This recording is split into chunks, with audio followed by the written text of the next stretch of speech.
I'm trying to find the PDF to put in the jumbotron as well as the thread to put in the jumbotron. So that's why it's so quiet. We're almost to the end of this book, and the section is going to be about George Jackson. Let's see. Okay. Oh shit. All right. I found it.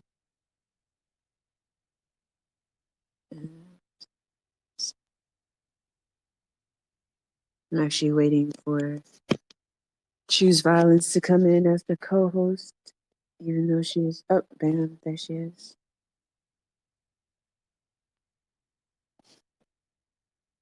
I was just saying I was waiting for you.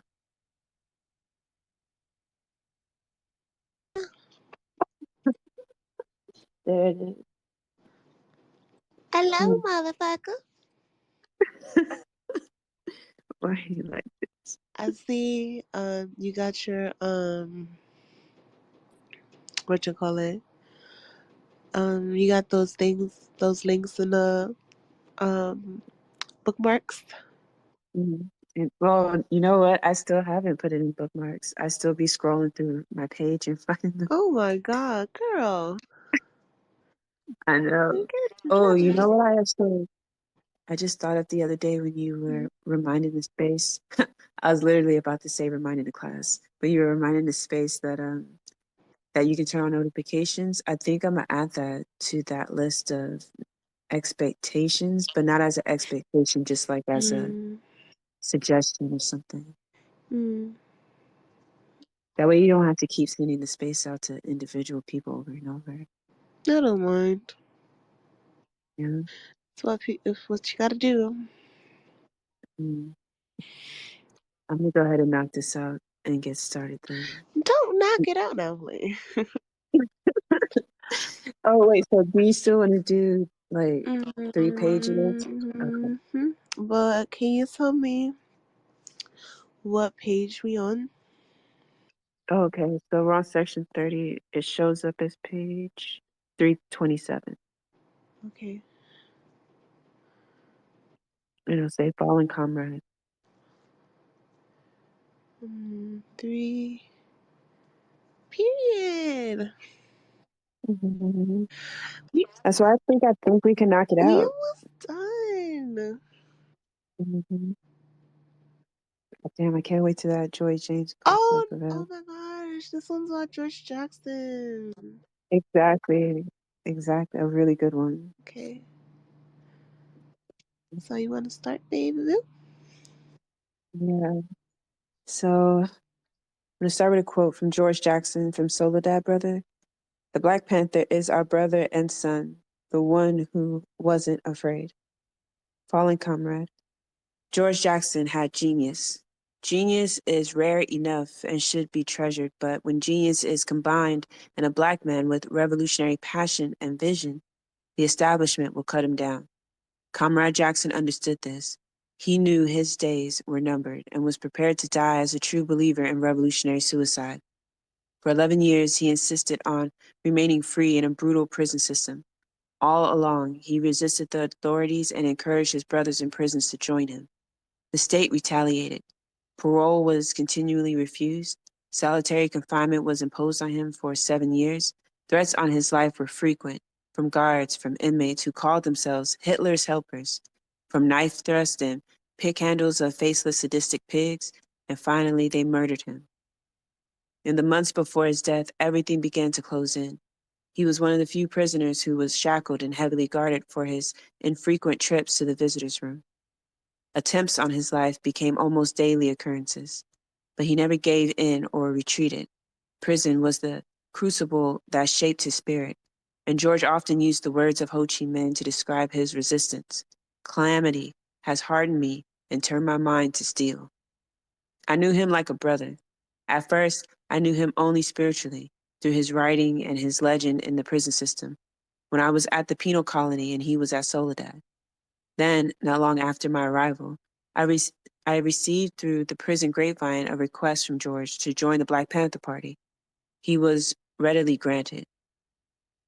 George was made a member of the People's Revolutionary Army with the rank of general and field marshal. For the next 3 years, we were in constant communication by means of messages carried by friends and lawyers and inmates transferred from one prison to another. Despite the restrictions of the prison system, we managed to transmit our messages on paper and on tapes. Among George's contributions to the party were articles he wrote for the Black Panther newspaper, which furthered our revolutionary theory and provided inspiration for all the brothers.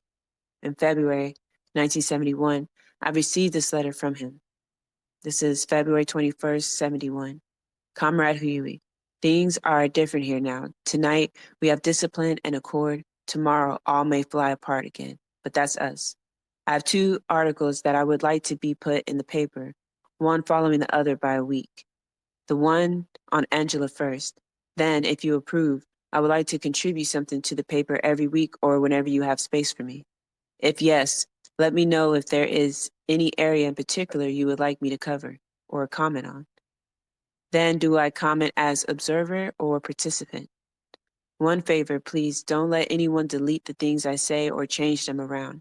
I don't need an editor, unless what I say is not representative of the party line. Don't let anyone change a word. When I make an ideological error, of course, correct it to fit the party's position. And don't let them shorten or condense. If something is too long, part 1, part 2 it. If you want to use me to say nasty things about those who deserve it, it may be best for me to comment as an observer. That way, less contradictions between yourself and people you may have to work with. You told, it says dash dash dash, that you told blank that you and I had a misunderstanding once that it was cleared up. When was it that we misunderstood each other?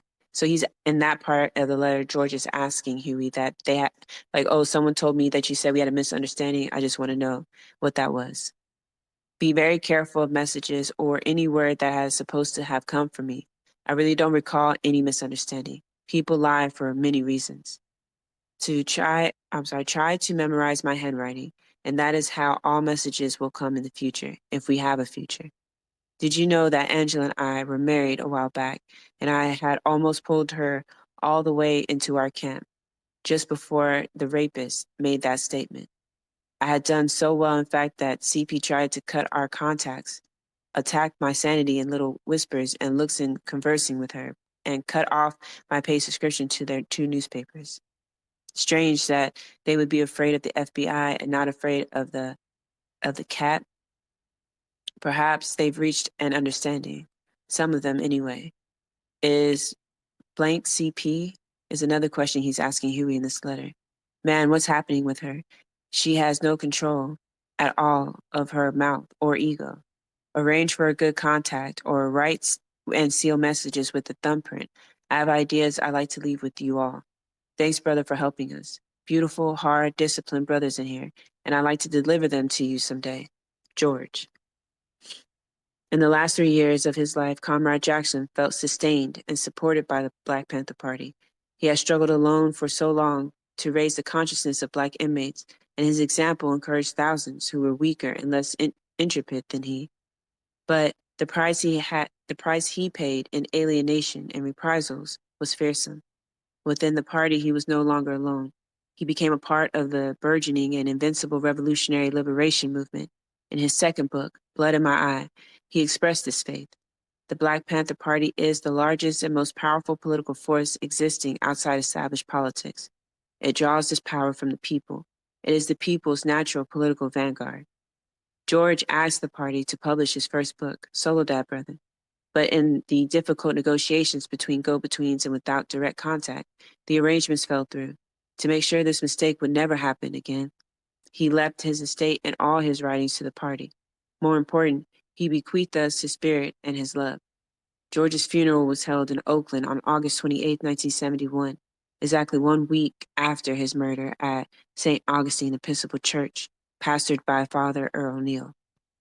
Period. A crowd of about 7,000 friends gathered to pay their last respects to our fallen comrade, and the Black Panther Party had a large contingent of comrades on hand to handle the crowd and protect the Jackson family. I arrived at the church shortly before the funeral cortege.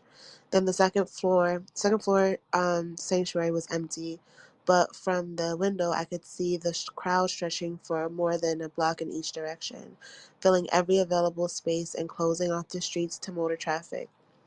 A number of Black Panthers sat talking quietly downstairs.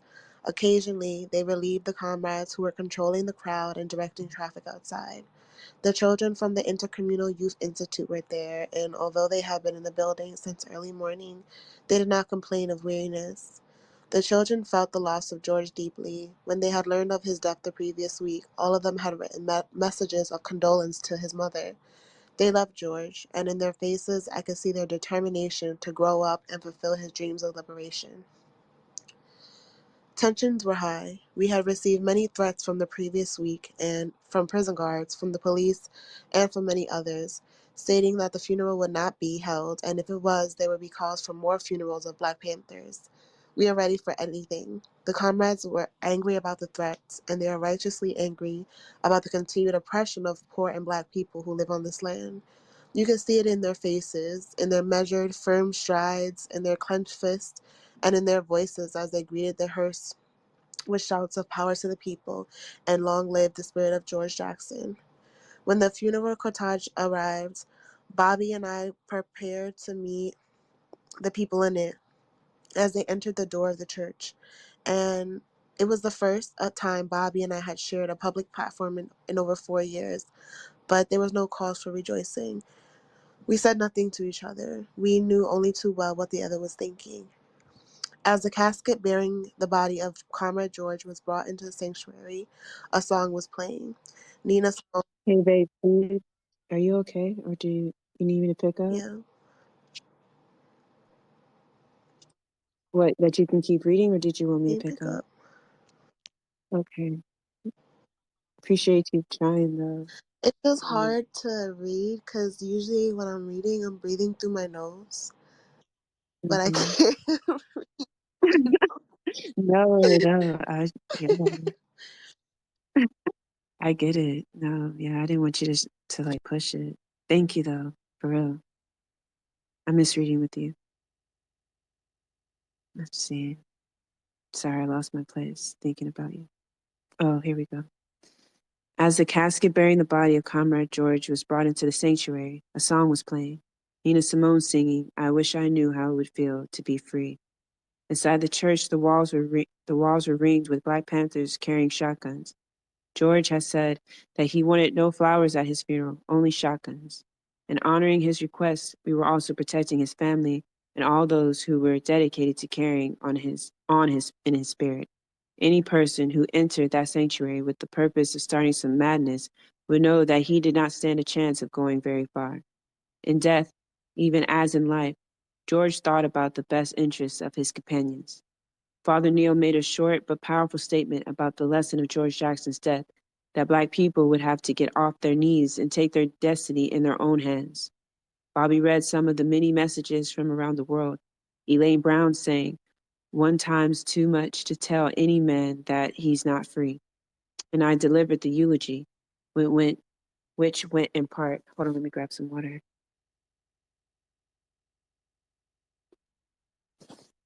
Okay. George Jackson was my hero. He set a standard for prisoners, political prisoners, for people.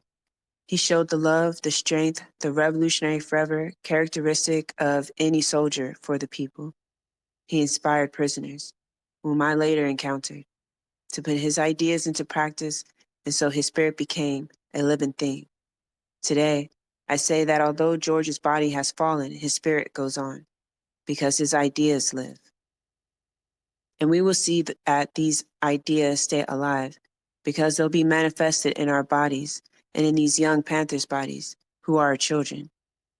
So it's a true saying that there will be revolution from one generation to the next.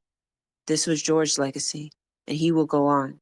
He will go on into immortality because we believe that the people will win. We know the people will win as they advance generation upon generation. What kind of standard did George Jackson set? First, he was a strong man. Without fear, determined, full of love, strength, and dedication to the people's causes. He lived a life that we must praise. No matter how he was oppressed, no matter how wrongly he was done, he still kept the love for the people. And this is why he felt no pain in giving up his life for the people's cause. Even after his death, George Jackson is a legendary figure and a hero. Even the oppressor realizes this. To cover their murder, they say that George Jackson killed 5 people, 5 oppressors, and wounded 3 in the space of 30 seconds. You know, sometimes I like to overlook the fact that this would be physically impossible. But after all, George Jackson is my hero, and I would like to think that it was possible. I would be very happy thinking that George Jackson had the strength because that would have made him Superman. Of course, my hero would have to be Superman. And we will raise our children to be like George Jackson, to live like George Jackson, and to fight for freedom as George Jackson fought for freedom. George's last statement, the example of his conduct at San Quentin on that terrible day, left the standard for political prisoners and for the prisoner society of racist, reactionary America. He left the standard for the liberation armies of the world. He showed us how to act. He demonstrated how the unjust would be criticized by the weapon. And this will certainly be true, because the people will take care of that. George also said once that the oppressor is very strong and he might beat him down. He might beat us down to our very knees. He might crush us to the ground. But it would be physically impossible for the oppressor to go on. At some point, his legs will get tired. And when his legs get tired, then George Jackson and the people would tear his kneecaps off. So we will be very practical. We won't make statements and believe the things the prison officials say. There are incredible stories about one man killing 5 people in 30 seconds. We will go on, and for us, we will go on and live very realistically. There will be pain and much suffering in order for us to develop. But even in our suffering, I see a strength growing. I see the example that George set living on. We know that all of us will die someday. But we know that there are 2 kinds of death, the reactionary death and the revolutionary death. One death is significant and the other is not. George certainly died in a significant way, and his death will be very heavy, while the deaths of the ones that fell that day in San Quentin will be lighter than a feather.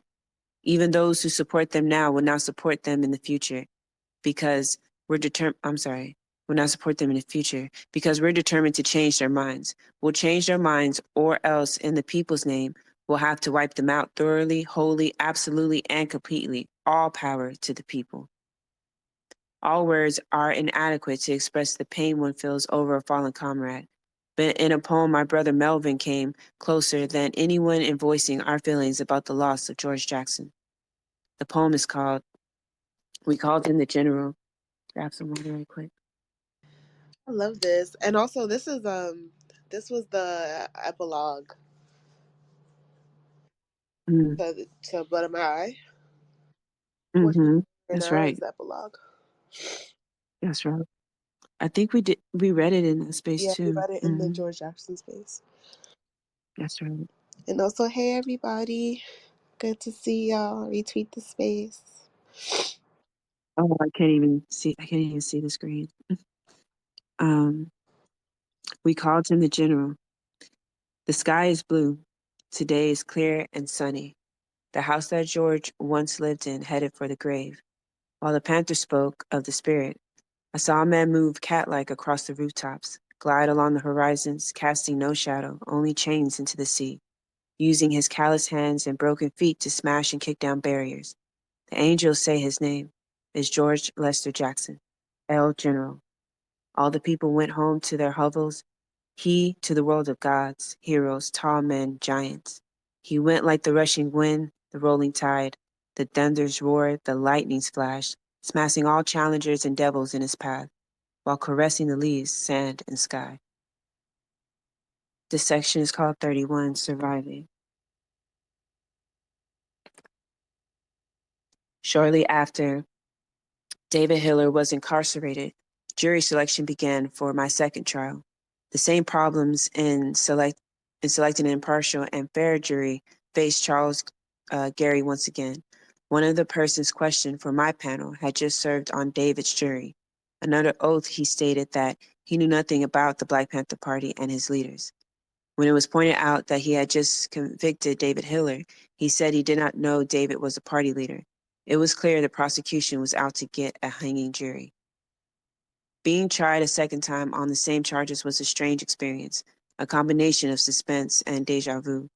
Most of the time, I was bored by what seemed a stale rerun of a familiar and flawed drama.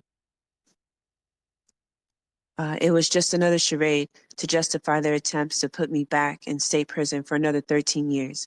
The major difference between the two trials was that this time I was out on bail, which meant that during the evenings I could conduct party business. Also, I could not be found guilty of a more serious offense than the one I had been convicted of the first time, voluntary manslaughter. Lowell Jensen, the first prosecutor in the first case, had become district attorney, and an assistant named Donald White was arguing for the prosecution. He was no match for Charles Gary, but it did not matter anyway, because all he had to do was follow the script from the first trial. The trial opened and moved along with most of the same set of witnesses testifying. Once again, the prosecution leaned heavily on the testimony of Officer Haynes, and during Charles Gary's cross-examination of him, the first major surprise of the trial came on that said a great deal about our opponents. During his questioning of Haynes, Gary was making the basic point that when I was ordered out of the car by Officer Fry, I was carrying only my criminal evidence law book. My criminal evidence law book. The book had my name written in it, in my own handwriting, and my blood was all over its pages. It had been a very important piece of evidence in the first trial, for it countered the prosecution charge that I had carried a gun that night. Gary turned to the court clerk and asked for the book, which had been entered into evidence in the first trial. The clerk replied that it had been lost. For a moment, I could not believe my ears, but I quickly realized that they were serious. They actually did not have the book. How could such a major piece of defense evidence disappear? Their explanation was that the appellate court reviewed the trial and the evidence. They had taken everything related to the case, and somewhere between the appellate court and the Alameda County Courthouse, the book had been lost, although all the other exhibits were available. My second trial, which had at first seemed just a charade, now appeared to be turning into a circus. Although he claimed to be upset by the loss of the book, the prosecutor was not too convincing. He offered a photograph of it to be entered into evidence and generously stipulated that the photograph was a facsimile of my book and had indeed been a part of defense evidence in the first trial. But a photograph is not a book. The prosecution had a witness on the stand who said that I turned and started firing at two policemen on October 28th, yet the piece of evidence that disproved this claim, the only object I was carrying that night, was missing. And now they wanted to replace it with uh, I'm sorry, with the, I don't know how to say that word correctly, facsimile? Facsimile? I don't know. I think I'm saying that wrong, y'all. The jury cannot see my bloodstains on the pages. They cannot read my name on the flyleaf, and they could not see where I had underlined the relevant portions of the criminal code about reasonable cause of arrest, the section I always read to police and citizens during our encounters. Charles Gary protested this loss of crucial defense evidence and asked for a mistrial. It was denied. Then the trial went from charade to farce. The state had still another stunt to pull, and it came the next day when a squad of plainclothesmen escorted a timid and very frightened man into court, Dale Ross. It had not occurred to us that he would be called as a witness in the second trial because his credibility had been so thoroughly destroyed in the first. But we should have known better. Del Ross appeared out of nowhere. Well, not exactly out of nowhere, since he related how the prosecution had sequestered him in another state and brought him in for this trial, just as they had done with Henry Grier. I suspect that Ross had been pushed around and threatened because he was very fearful. The papers referred to him as an ex-motorist, in reference to his explanation that he had been traveling since the first trial. On the stand, Ross said what was expected of him. He testified that he had lied in the first trial, and then went on to give the testimony that he had offered before the grand jury. After listening to his admission that he had perjured himself in the first trial, the court was nonetheless agreeable to his placing his testimony in evidence. Yet, anybody who saw that intimidated soul meekly agreeing to the questions of the prosecutor would have had trouble taking his testimony seriously. I marveled that they had the gall to put him on. Hold on, let me get water.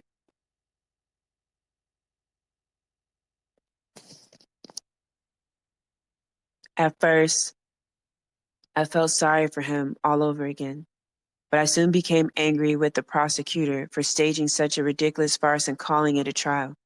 I was looking forward to the moment when Charles Gary would go to work on Ross in his cross-examination.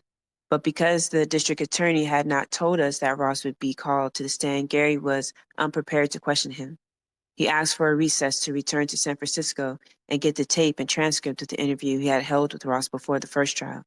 This evidence was extremely important because it demonstrated what an unreliable witness Ross was and cast doubt on his testimony. But the judge denied this reasonable request and ordered him to proceed with his questioning of the witness. At this point, I could hold back my anger no longer. I felt that a cruel injustice was being done to us, and the need to make my views known was too strong to be overcome by the protocol of the courtroom. I stood up and declared that the trial would not continue unless they gave us time to prepare a proper cross-examination of Del Ross. The defense was justified in asking for time, I declared, particularly in light of the fact that the day before an important piece of defense evidence had been confiscated by the state. Now they refused us an hour's recess to secure critical information, although the prosecutor was routinely guaranteed, was routinely granted, there you go, such delays. The courtroom was tense as I went on and told them that I had stood between the ignorance of my own people and the violence of the state with a law book in my hand, and now you have lost it. I told them to take me back to jail. Turning to the angry crowd, I urged them to be calm. If they touch me, you know what to do, I said, but be disciplined now. The people were beautiful and remained in place until I told them to leave the courtroom. Then they congregated in the hall outside and refused to clear the building. So I went out of the courtroom into the hall where the police were beginning to gather their forces. It was obvious that they wanted a mass arrest so that we could be caught in a net of charges, bail, and trials. Realizing that they ought to clear the building, I told them to go and that I could deal with the state and serve time for this. They left quietly. Then, amid the general confusion, I went back into the courtroom and approached Del Ross on the witness stand. The poor brother's eyes were wild with fear. Why are you sitting there, brother? I asked him. Are you afraid? A detective interrupted and told him not to listen to me, but I continued. Why do you obey him when he tells you not to speak? I don't hate you. I love you, brother. The police saw that my words were having an effect on him, so they took him away. When the courtroom was cleared, Gary left for his office in San Francisco. My plan had worked. I had recessed the trial, and now Gary would have time to check his office. Everything was under control. Even though there were police everywhere, and the judge did not seem to know what was going on, I went upstairs to the jail and told the guards to open my cell. But they wanted me to sign papers admitting myself back into jail, thus revoking my bail. I refused to sign anything. Just put me in jail, I said. They opened a cell for me and said they would wait a few hours while Gary looked for the transcript. But if after that I did not sign the papers, they would kick me out of the jail. I lay down in the cell and fell asleep. Gary searched thoroughly for the tape and the transcript of his interview with Del Ross in 1968, but he could not find them. The office had been burglarized a few weeks before, and the Ross evidence was among the items that had been stolen. Child. They don't even try to hide this shit. At all. These niggas are fascists. They've been fascists. Like, oh my God. But no, that's important because we don't operate as though we live under these conditions. We still think like, oh, we'll get a fair trial, even though example after example after example shows no, the fuck you won't. So why do we act like this shit is legitimate? Why do we follow the rules and make sure, to cross all our T's and dot all our I's, while the fascists are not playing by any rules and not following any laws and tell you outright to your face that they never will. And yet we're trying to vote out and legislate out fascism. This doesn't make any sense. That's not logical. No, there was a tweet today that was like, sometimes, like, you gotta just go crazy to get what you want. And it was like the Palestinian said, and it's like, yo, facts. Sometimes you just gotta go a little bit, because that's what Huey just did. He wilded out. You know what? Fuck this shit. But I keep comparing parts of like this book to like stories of Jesus. But just walk with me though, because it reminds me of when Jesus went to the temple. It's like, oh, y'all really gonna take poor people's money in my father's name and flip that motherfucking table over and was bullwhipping motherfuckers? Like, nah, it's not going down like this. And Huey like stood up and was like, nah, wait a minute. God damn it. So you mean to tell me y'all really gonna play in my face like this and think I'm gonna just let this happen? And literally like took over that courtroom and then walked up to the witness stand and was like, brother, what are you I doing? love you. This nigga said, I love you. And that nigga was about to break. Like, yo. Okay. Like, and the intelligence and you can tell like he loved him like truly because in that moment, he could have said anything. He could have been like, you Uncle Tom ass, coon ass nigga. Nah, he was sincerely like worried for him and said, like, brother, I understand what you're going He through. said, Like, I know what this is. are you afraid? Like, is this nigga telling you what to do? Tell us. Like, Blink. We got you, girl. yo. Like,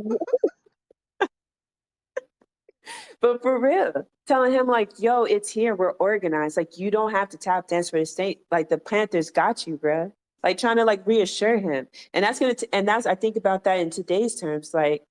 Like even if people were to, when people organize and rebel, there's going to be a lot of people who are just not going to believe it's happening, even as it's happening in their face. Shit, there's a lot of people who don't want to believe fascism is here while it shows itself every single day and tightens its grip on us every day. You got motherfuckers trying to booty clap for Israel right now, knowing damn well that is a settler colony, just the way we live in a settler colony.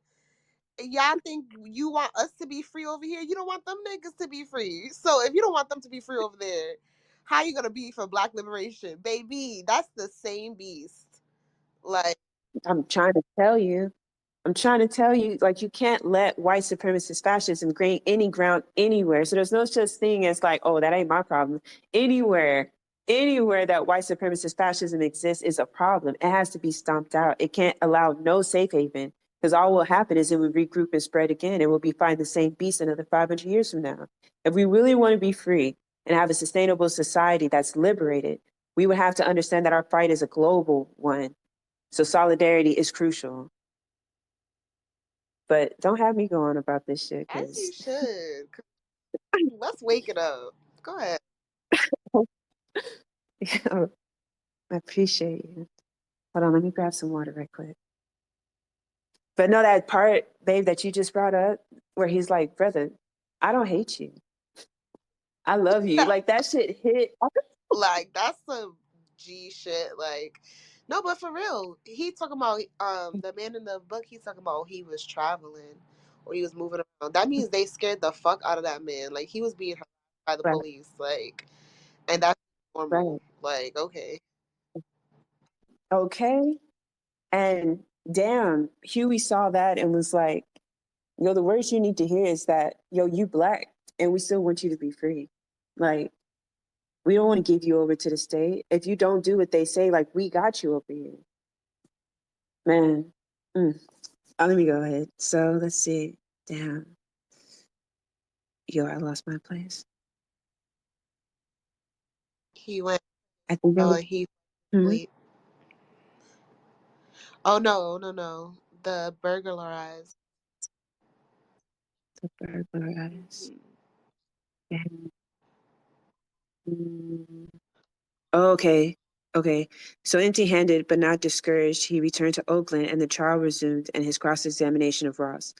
We need not have worried. Even without the transcript, Ross was such a strange witness that his credibility was destroyed all over again.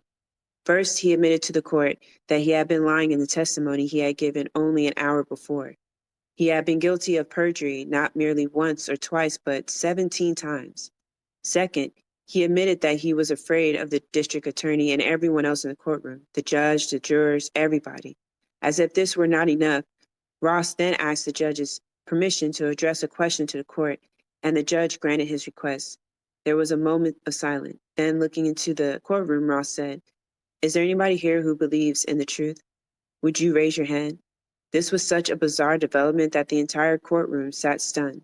No one moved or spoke except the district attorney, who raised his hand and said, Mr. Ross, I believe in the truth. The judge leaned over and told White to put his hand down. Then Del Ross continued, because I don't know what the truth is myself. Oh, shit. Yo, they tortured the fuck out of this man. Like, this, to me, this is someone who's been put through fucking hell. And torture doesn't necessarily mean like they kept him at a black site and tortured him, even though that could have been his reality. But just, I guarantee you, like, they made sure he didn't feel safe anywhere. Wherever there was a police department, and when he moved to, I guarantee you, they targeted and harassed that man nonstop, where he probably couldn't get no sleep. Shit, they do that to us now, anyways. Like the constant sirens going off in our fucking neighborhoods on purpose at all times of the night, constantly keeping us on alert and shit. I know they did that shit with him. Poor guy. They broke him. That's so sick. Mm. Um, With that, Ross' effectiveness as a witness was demolished. I was sorry to see him so dehumanized, for he seemed to me living proof of what American society can do to oppressed and poor people. A despicable abuse of power had intimidated a weak man, a man who had little to lose, but who was terrified to let go of that. The whole pattern of his life had taught him to fear and defer to those who control society's institutions. At last, faced with a crucial test that resembled all of the earlier, small, humiliating choices in his life, he had no resources to help him resist. He gave in again, and his defeat ended in misery and shame. After this thunderbolt, everybody needed a respite, and the court recessed for the weekend. Later that day, thinking about what had happened to Ross and how the prosecution had manipulated him, I had an idea. What I planned to do would certainly end the trial and might even send me back to jail, but I felt it would be an important political statement. When the trial resumed the next Monday morning, I would stand up again and announce that I was making a citizen's arrest of the prosecutor for aiding and abetting a felony, to wit, the perjured testimony of Del Ross. Then I would ask the judge to assist me in making this arrest of the prosecutor. Since the judge would undoubtedly refuse to do so, I would then turn to the jury and ask them to assist me in making a citizen's arrest of the prosecutor and judge. My action would demonstrate to the public that it is difficult for an ordinary citizen to get justice in the courts when those who are trying him break the law to get him convicted. There is no recourse but to appeal to the people's sense of justice. Such a political message would have a strong impact on the consciousness of the people. Grab some water. My lawyers were skeptical, but they agreed to do the legal research on my plan, since I wanted a solid legal foundation for what I was about to do. However, after reading the law, they told me it was not possible to make a citizen's arrest of a district attorney or a judge. They were officers of the court, and only a grand jury could indict them. I abandoned the ploy, although still convinced I had a good point. What other avenue was open when law enforcers could break the law with impunity, while ordinary citizens have no defense against them? If it had been possible to arrest a district attorney and judge, I might have had to go back to jail, but a strong point about the need for revolutionary justice would have been made. The remainder of the trial was uneventful. The same ballistics expert testified about the same things, and it became even more boring with repetition. This time, our defense was much shorter than during the first trial. I took the stand first and told the truth about the incident. Prosecutor White then cross-examined me, performing a lot of courtroom antics in the process, but he was not too successful in his attempts to undermine my testimony. I did not budge an inch. He lacked the polish and skill of Loa Jensen, and as a result, our exchange was neither challenging nor stimulating. The jury deliberated for what seemed a long time in view of the fact that this was a second trial and there were fewer charges. The longer the deliberations dragged on, the more confident I became that someone was holding out for acquittal. Finally, the jury filed back into the court and told the judge that they were hopelessly deadlocked, 11 for conviction and 1 for acquittal. The judge declared a mistrial and dismissed them. I would have to face yet another trial.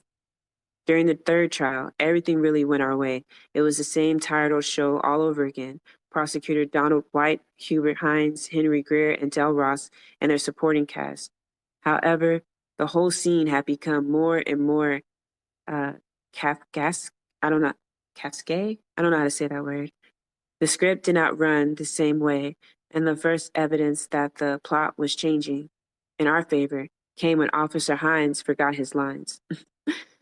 All through the first and second trials, Haynes has said that Gene, McKinney, and I were the only ones at the scene of the incident besides himself and Fry.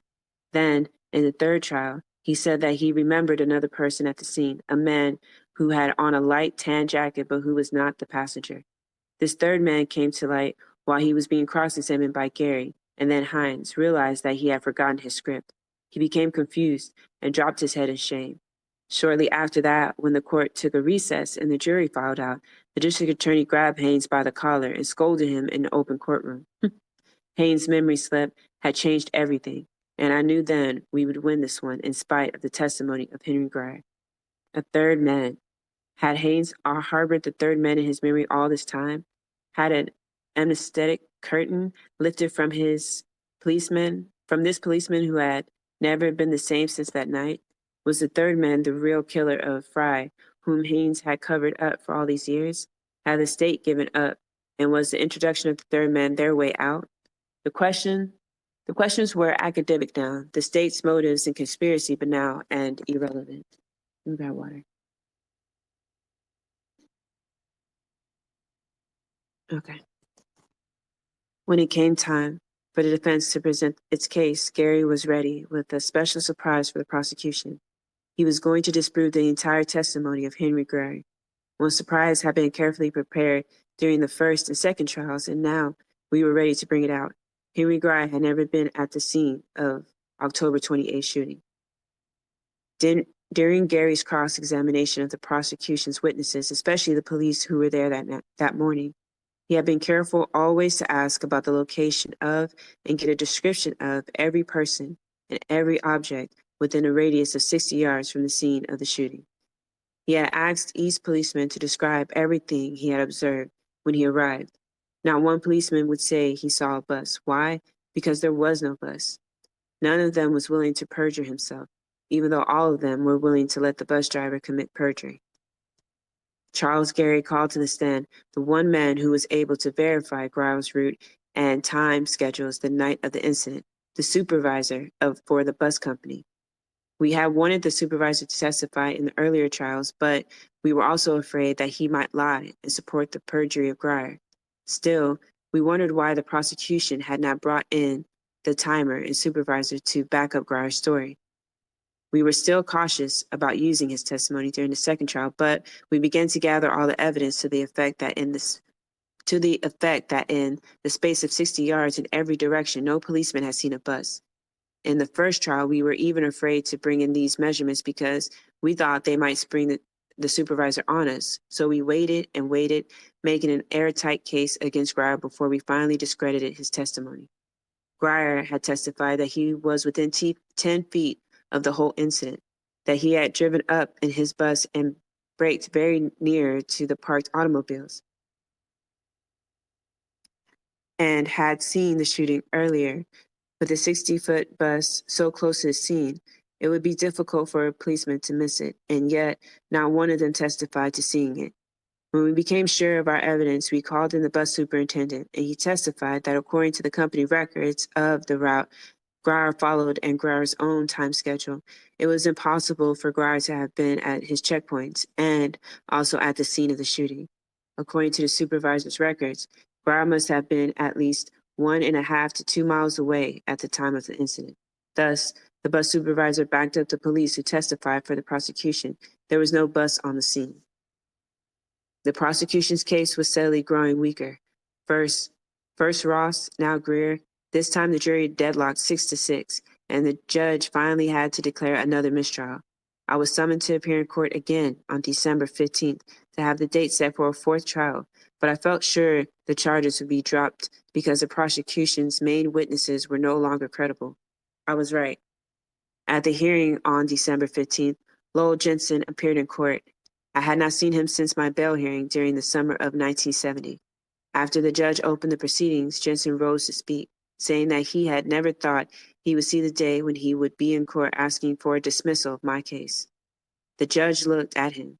"Are you asking for a dismissal in the interest of justice?" he asked, using the proper legal terminology. Jensen replied, "No, it's not in the interest of justice. because it's not just. I didn't think I would ever have to say these words, but I think the case should be dismissed. The dismissal was granted, bringing to an end the insane and unjust series of legal assaults that had started more than 4 years earlier. I had spent 33 months in prison. My family had suffered untold personal agony. The party had spent many thousands of dollars in my defense, money that could have been used to help the community. Jensen was right, but not in the sense he intended. Justice had not been served. Let's see.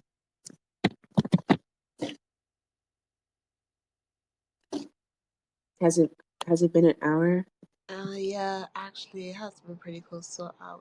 That was really good, though. And the next one is about China. This is gonna get very interesting very quickly.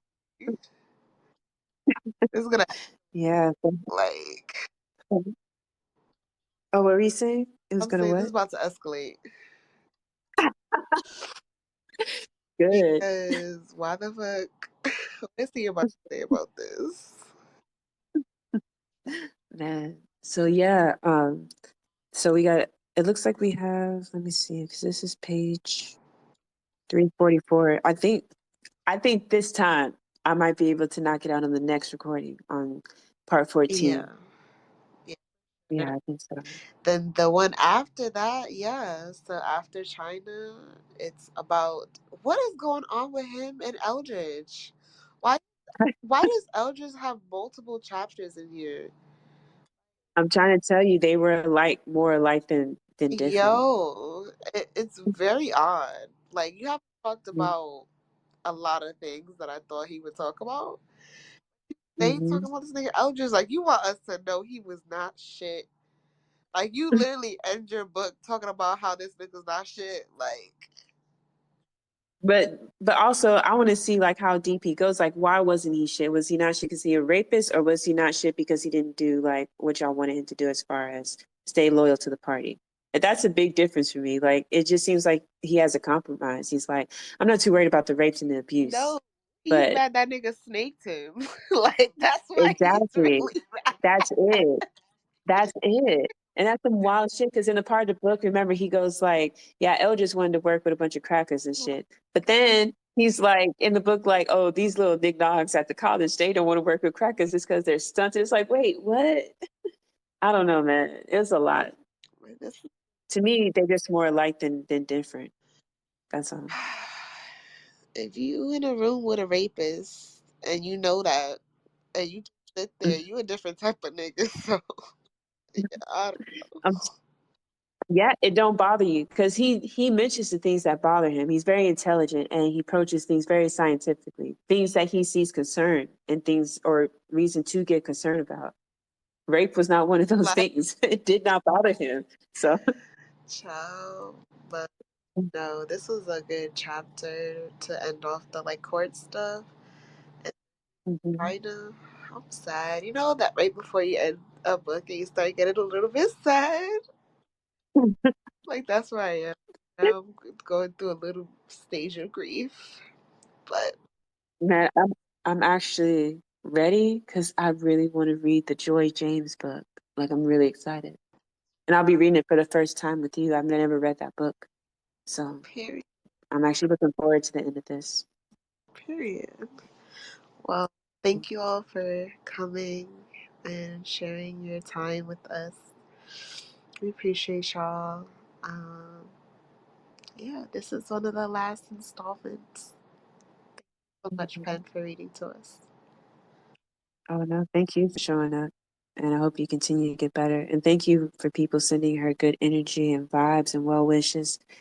The way y'all demonstrate community and made sure she was good and affirmed publicly was dope. And it's very kind.